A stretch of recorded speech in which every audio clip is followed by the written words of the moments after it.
I thought letting my nephew move in would be the kindest thing I'd done in years. Looking back, kindness was the last thing it turned out to be. His name is Kevin. My sister Dorothy's boy. Dorothy passed from a stroke 3 years ago, and after that, Kevin and I grew closer than we'd ever been. He used to call me every Sunday. Sometimes we talk for an hour, just rambling about nothing. The weather, old TV shows, a recipe I'd tried. I was 64 years old, retired after 31 years teaching middle school science in Tucson, living alone in the house my late husband Frank and I bought in 1989. Frank died of a heart attack in the spring of 2021. Massive, sudden, no warning. One morning he was complaining that the coffee maker was acting up. By noon, he was gone. So when Kevin called me in September and said he and his wife Amber were in trouble, lost their apartment lease, Amber's hours at the dental office cut down to almost nothing. Their savings wiped out after a car accident left Kevin with a fractured pelvis and 6 weeks out of work. I didn't hesitate. Of course I said yes. Come stay with me. We have the room. It'll be good to have some life in this house again. They arrived on a Saturday with their daughter Lily. She was 8 years old, gap-toothed, obsessed with sea turtles, and she walked into my living room carrying a stuffed turtle she called Captain. I was already in love with her before she even set her backpack down.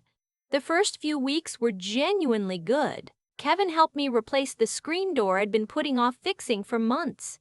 Amber made dinner twice a week. She was a better cook than me, and she knew it, but she wasn't smug about it. Lily and I fell into a routine. After school, she'd come find me in the garden and I'd let her help me water the tomatoes. She'd tell me about her teacher, about a girl in her class named Sophia who had the best erasers, about the chapter book they were reading. Small, precious things. But somewhere in the 5th week, things shifted. I couldn't name it at first. Just a feeling. The way Kevin sometimes went quiet when I came into a room. The way Amber would glance at him before answering even simple questions. One evening, I came into the kitchen for a glass of water and they both stopped talking, mid-sentence, and smiled at me with the kind of smile people use when they've just been talking about you. I noticed Lily changing too. She'd been chatty, open, the kind of child who narrates her own life. Then she started going quiet at the dinner table. She'd push her food around and look at her plate. When I asked her at the tomatoes one afternoon if everything was okay at school, she said yes, but her eyes slid sideways and she twisted the garden hose in her hands until her knuckles went white. Children can't hide things as well as they think they can. The first strange night was a Tuesday in October. I'm a light sleeper, always have been, even before Frank died, and worse after. I wake at the smallest sounds. Our house has hardwood floors in the hallway, and at 11:43 at night, I heard footsteps. Slow, deliberate, the kind of steps someone takes when they're trying not to make noise. I checked the clock. Lay still. Listened. They stopped outside Lily's room. I heard the door open, that particular creak it makes. I know every sound in this house after 35 years. And then low voices, Kevin's and Amber's. I couldn't make out words, just the murmur of them, urgent, hushed. I lay there in the dark, wondering if Lily was sick, if something had happened, if I should get up. But something told me not to. Something told me to wait. After maybe 12 minutes, the door creaked again. Footsteps back down the hall. Their bedroom door closed. The next morning, Lily was quiet through breakfast. Kevin talked a lot, filling the silence the way people do when they're papering over something. He asked me about my old teaching stories. He laughed too easily. Amber poured coffee and kept her eyes on the counter. That week, I started paying attention. Not suspicion exactly. More like the heightened awareness I used to have when a student was struggling and trying not to show it. There's a particular quality of pretending everything is fine that has a texture to it if you know what to look for. On Wednesday, I noticed Kevin on the phone in the backyard. He'd gone out there after dinner, which wasn't unusual. But he had his back to the kitchen window and he was turned inward, shoulders hunched. The call lasted 23 minutes. When he came back inside, he said it was his buddy Travis. But he didn't mention Travis again, and he put his phone face down on the coffee table for the rest of the night. Thursday, I went to check on something in the garage. We keep extra pantry supplies out there, and I found an opened box I didn't recognize on the shelf near the door. Plain, no label. Inside were 3 prepaid debit cards, still in their packaging. One had been opened. I stood there in the fluorescent light, holding it, turning it over. Prepaid cards. Cash equivalent. Untraceable. I put it back exactly as I'd found it. Thursday was also the day my monthly Social Security deposit hits my account. I've had direct deposits set up since 2019. Frank and I were careful with money our whole marriage. We paid off this house in 2011, kept our savings in a credit union account, nothing flashy. My pension from the Tucson Unified School District comes in the first of the month, the Social Security on the 14th. Between the two, I live comfortably, nothing extravagant. But comfortable. 2 months before Kevin and Amber moved in, I had added Kevin to my credit union account. Just for emergencies, I told myself, he's family. If something happens to me, I want someone to be able to access funds. It had seemed practical at the time. That Thursday evening after dinner, Kevin looked at me over his iced tea and said, casually like it was nothing, "Aunt Nora, I was going to pay the electric bill online for you. Do you still use the same password for your account?" I had told him my online banking password back in September when he'd helped me reset my account after I got a new phone. I'd changed it since then. I'd changed it without thinking about it, just following the prompt the credit union sent every 90 days. "I'll take care of the bill," I said. "I've got it," he smiled. "Of course, just trying to help." But his eyes didn't smile. That night, I logged into my credit union account. I hadn't looked carefully in a while. The statements come by mail and I glance at the balance, but I don't scrutinize the transaction history the way I should. Frank used to handle most of the detailed accounting.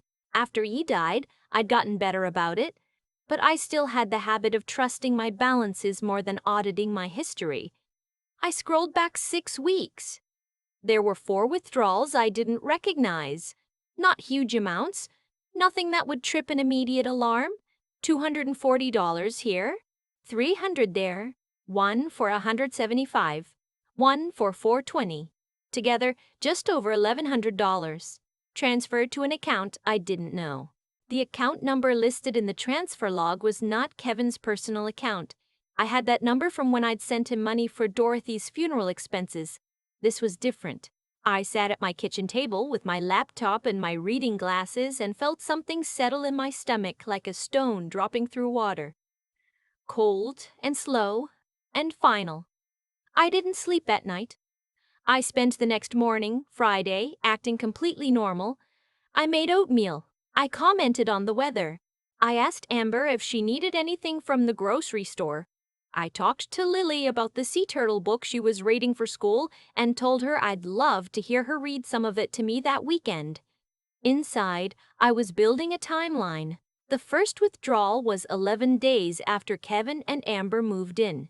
Before that, nothing irregular. After that, every 10 to 14 days, a small transfer. Small enough not to alarm. Regular enough to be systematic. I'd spent 31 years watching teenagers try to get away with things. I knew the difference between impulsive and premeditated. This was premeditated. What I couldn't figure out was the why. Kevin had a job, remote data entry work, not glamorous, but it paid. Amber had been picking up more hours again. I wasn't charging them rent. I was buying the groceries. What were they spending money on? And why were they taking mine instead of asking? The answer came on Sunday. Lily had stayed home from church with a cough.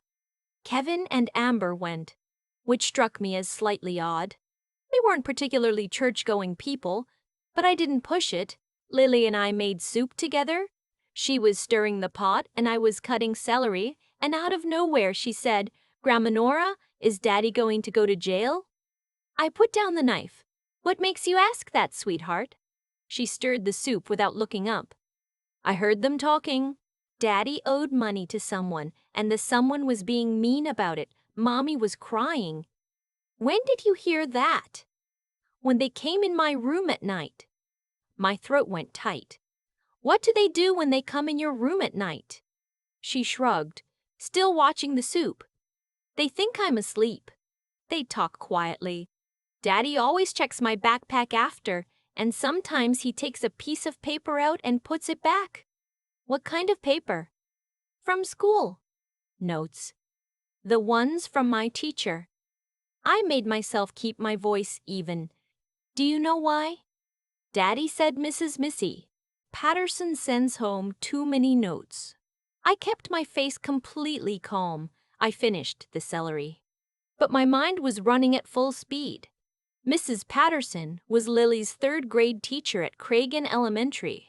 If a child came to school with unexplained bruising, behavioral changes, signs of distress, the teacher would send a note home, or call, or flag the school counselor. Kevin was intercepting communication from the school, not because Lily was being physically hurt. I watched her carefully. I'd seen no signs of that. But because Lily was unhappy, because she was quiet and anxious in ways a child shouldn't be, and Kevin and Amber knew it, and they were afraid someone at school would notice. What they were hiding wasn't physical. It was everything else. The debt, the stolen money, the stress they were carrying and leaking onto their daughter like pressure through a cracked pipe. That afternoon, while Kevin and Amber were still out, I called Cragen Elementary and left a voicemail for Mrs. Patterson. I identified myself as Lily's great aunt, said I had concerns I'd like to discuss privately, and left my cell number. I asked her to call me directly, not the number on file. Then I drove to my credit union branch on Speedway Boulevard. I asked to speak with the branch manager, a woman named Gail I'd known for years. I taught her oldest son. I explained that I believed someone with access to my account had been making unauthorized transfers and that I wanted to add a secondary verification requirement to any transfers going forward. I also, quietly, asked her to print the full 6-month transaction history. Kevin's fingerprints were all over it. The transfers always happened on the 14th of the month, or within 2 days of it. The day my Social Security came in, he'd been watching the rhythm of my deposits the way a careful person watches a tide. Tuesday morning, Mrs. Patterson called me back. I walked out to the back garden to take the call, and what she told me made me grip the phone so hard my hand cramped. Lily had been coming to school tired, not occasionally tired, chronically. She'd fallen asleep at her desk twice in October. She'd been having trouble concentrating. She'd become withdrawn from her friends. Mrs. Patterson had sent 2 notes home asking for a conference. She'd also called the main number twice. She'd never received a response. I was starting to consider involving the school counselor, Mrs. Patterson said, but I wanted to give the parents one more opportunity. I'm glad you called. Please do involve the counselor, I said, and please document everything you just told me. That night, I didn't sleep. I lay in the dark and stared at the ceiling and thought about Kevin, 10 years old, crying at Dorothy's kitchen table because some kids at school had said something cruel, and me sitting next to him telling him that people who hurt others are usually hurting themselves, that it doesn't make it right, but it helps to understand it. I'd been so sure he'd grown into someone decent. I thought about Lily sleeping down the hall, her turtle captain probably tucked under her arm, exhausted in ways no 8-year-old should be exhausted. I thought about Frank, who had a way of seeing through people that I'd always relied on and taken for granted. He'd only met Kevin 3 times after Kevin became an adult. After the last visit, driving home, Frank had said, carefully, "He's charming, Nora." He didn't say anything else. At the time, I'd laughed it off. I wasn't laughing now. The next morning, I called my attorney. His name is Richard Castillo, and he's handled my estate documents since 2015. He did Frank's will, he updated mine after Frank passed. I told him I needed an appointment the same day if possible. Something in my voice must have communicated the urgency because his assistant fit me in at 2 o'clock. I brought everything. The printed transaction history from the credit union. The screenshots I'd taken of the transfer records from my online banking. The notes I'd made, dated and timed. Of everything I'd observed since Kevin and Amber moved in. The prepaid debit card I'd photographed in the garage. Richard listened without interrupting. When I finished, he was quiet for a moment. "Nora," he said, "this constitutes financial elder abuse under Arizona law. The unauthorized transfers alone, regardless of the amount, are a criminal offense when made by someone with account access who is not authorized to initiate transfers." "He's on the account," I said. "I added him as a signatory for emergency access, yes? Not as someone authorized to initiate regular transfers to third-party accounts without your knowledge or consent. There's a meaningful legal distinction, and the interception of school communications regarding a minor child is something Child Protective Services will want to know about." We spent an hour going through my options. By the time I left his office, I had a plan. That evening, I cooked dinner like nothing had changed. Chicken casserole. Kevin said it was great. Amber helped Lily with her homework at the kitchen table. I watched them from the sink where I was washing a pot, and I felt the strange, splitting sensation of looking at people you thought you knew and seeing the outline of strangers instead. Lily looked at me at one point just for a second with those tired, careful eyes. I smiled at her. She smiled back, small and quick, like she'd been rationing them. I couldn't wait much longer. Wednesday, I stopped by the Tucson Police Department non-emergency desk and spoke with an officer about filing a report for financial exploitation of a vulnerable adult. The officer was thorough and took it seriously. "Arizona has specific statutes," he explained, "and the dollar amount doesn't have to be large for charges to apply. The pattern and intent matter." He gave me a case number and told me what to expect next. I also called Arizona's Adult Protective Services line. And then, the hardest call, I called the Department of Child Safety and reported my concerns about Lily. The sleep deprivation, the school issues, the intercepted teacher communications, the financial instability, the overheard conversation about debt collectors. I gave them everything. Thursday morning, I made breakfast and acted normal for what I knew would be the last time. I was sitting in the living room when they came home from dropping Lily at school. Kevin came in first, shaking his keys, saying something about the traffic on Oracle Road. Amber was behind him. They both stopped when they saw me sitting upright on the sofa, not doing anything, just sitting there with my hands in my lap and my reading glasses on the end table. There were 2 officers standing near the hallway. Kevin's keys hit the floor. "What is this?" He looked from me to the officers and back. Nora, what?" "I know about the transfers," I said. My voice came out steadier than I'd expected. "I know about the prepaid cards in the garage. I know you've been intercepting Lily's teacher notes. I know about the debt you owe. And I know that instead of telling me the truth and asking for help, you chose to take from me quietly and hope I wouldn't notice." "It was just," he started. "It wasn't just anything," I said. "You were methodical. You waited for my deposit dates. You used a third-party account to make it harder to trace. That's not desperation, Kevin. That's a plan." Amber sat down on the arm of the couch like her legs had given out. Kevin's face went through about 6 things in 4 seconds. Surprise, calculation, something that looked briefly like shame, and then the particular blankness of someone deciding which story to tell. "We were going to pay it back," he said. "I know you believe that," I said.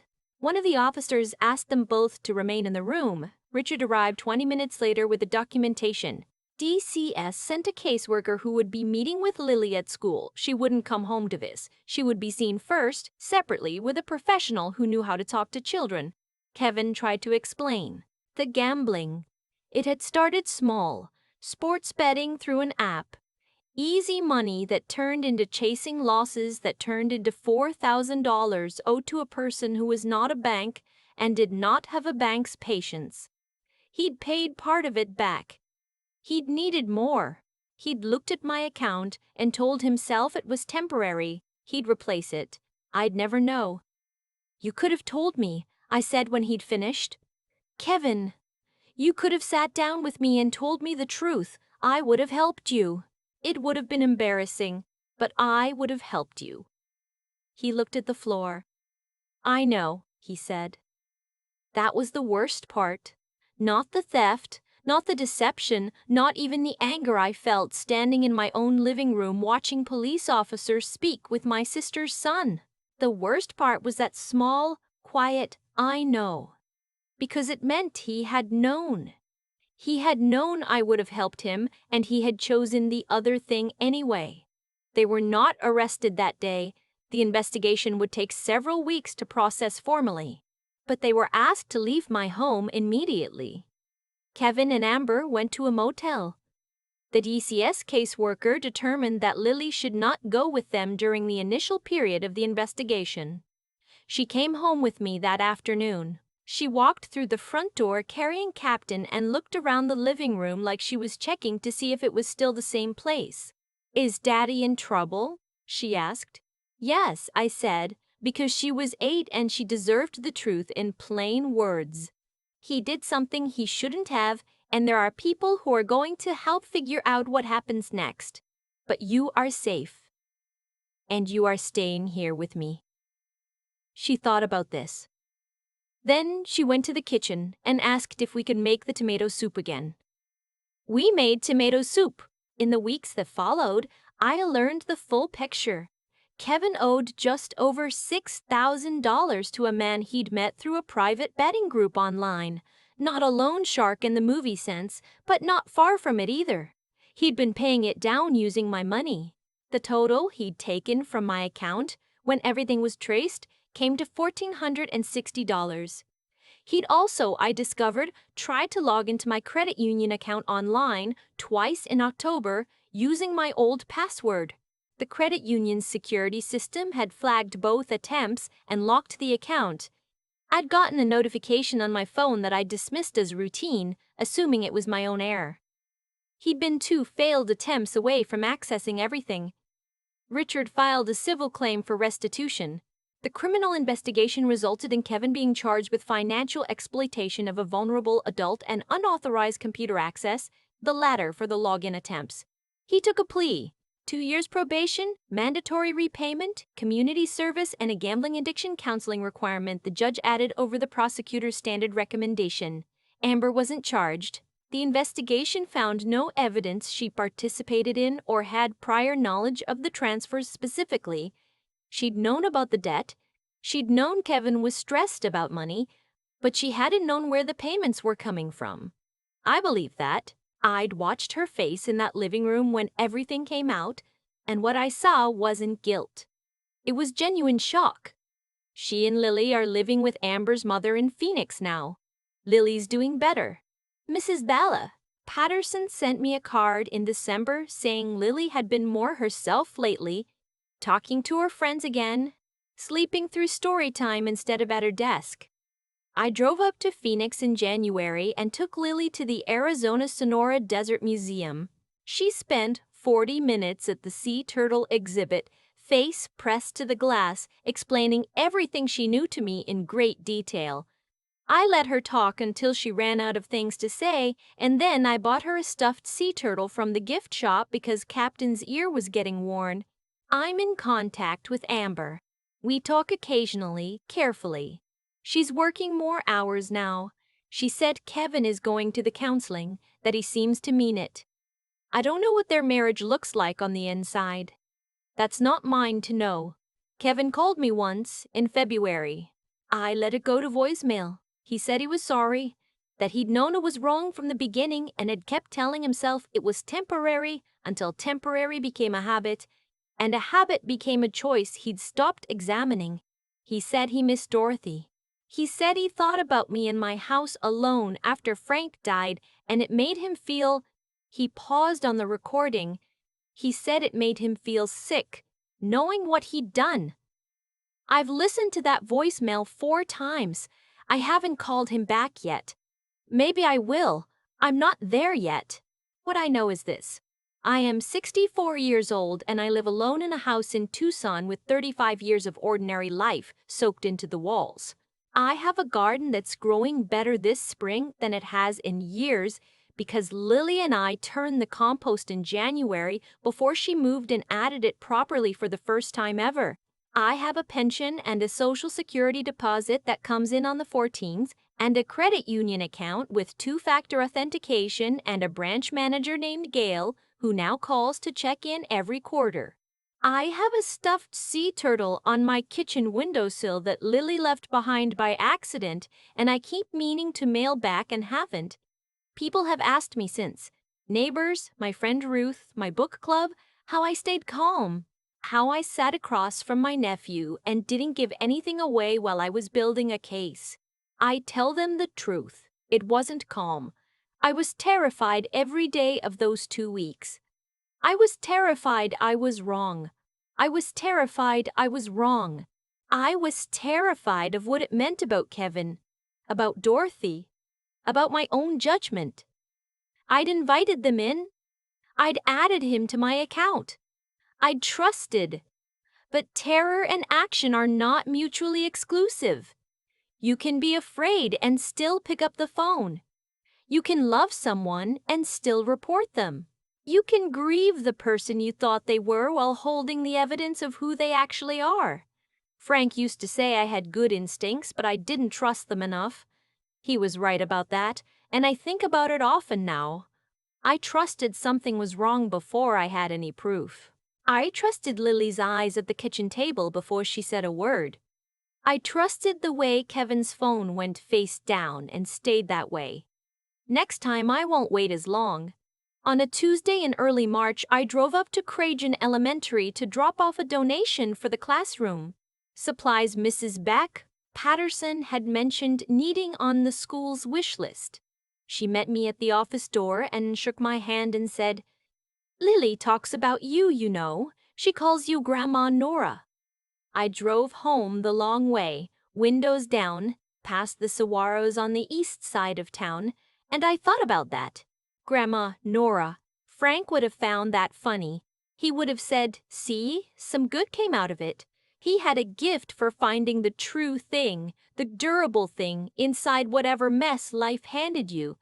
I'm still learning to do that without him. Most days I manage. The tomatoes are coming in early this year. I've got 3 plants and more green tomatoes than I know what to do with yet. I've been talking to them, which is something I never did before, but Lily swore helps. I feel a little foolish doing it. I do it anyway. I tell them they're doing well. I tell them the worst part is over. I tell them spring takes time, but it comes. I've been thinking a lot lately about the word trust. Not in any grand philosophical sense, just the ordinary, everyday kind.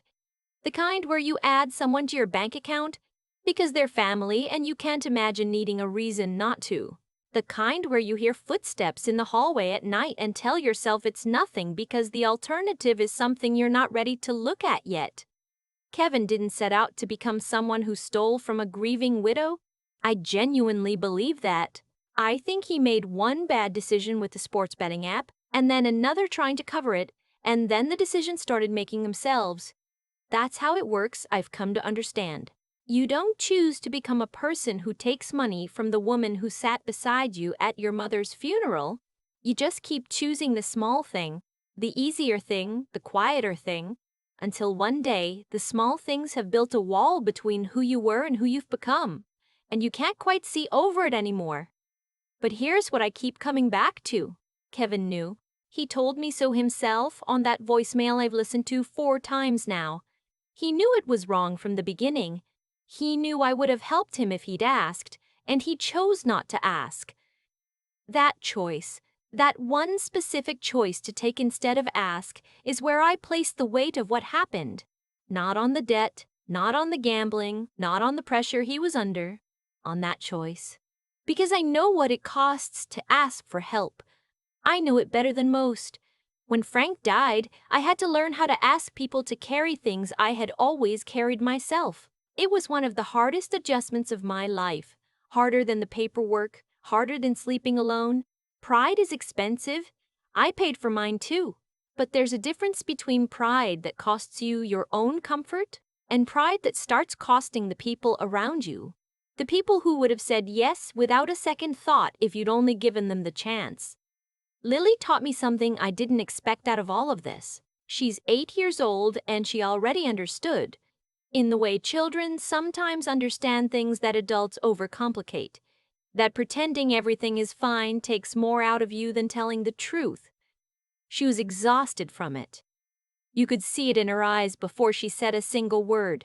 I recognized it because I've felt it myself, and I think most people have. That particular tiredness that comes not from hard work but from holding something you shouldn't have to hold alone. What I want to say, if any of it amounts to something worth saying, is this. Intelligence without honesty is just a tool for building better excuses. Kevin was smart enough to track my deposit dates, smart enough to use a third-party account, smart enough to use a third-party account, smart enough to use it notes from a school teacher. And none of that intelligence served him, or his daughter, or anyone else, because it wasn't paired with the courage to be honest. Courage isn't the absence of fear. I was afraid every day of those 2 weeks. Afraid I was wrong. Afraid I was wrong. Afraid I was right. Afraid of what it meant either way. But I picked up the phone. I drove to the credit union. I sat across from Richard Castillo and laid out everything I had. That's all courage is, I think. Being afraid of the right things and doing the necessary thing anyway. The tomatoes are coming in. Lily left her stuffed turtle on my kitchen windowsill and I keep meaning to mail it back. Some days I think I'm keeping it on purpose.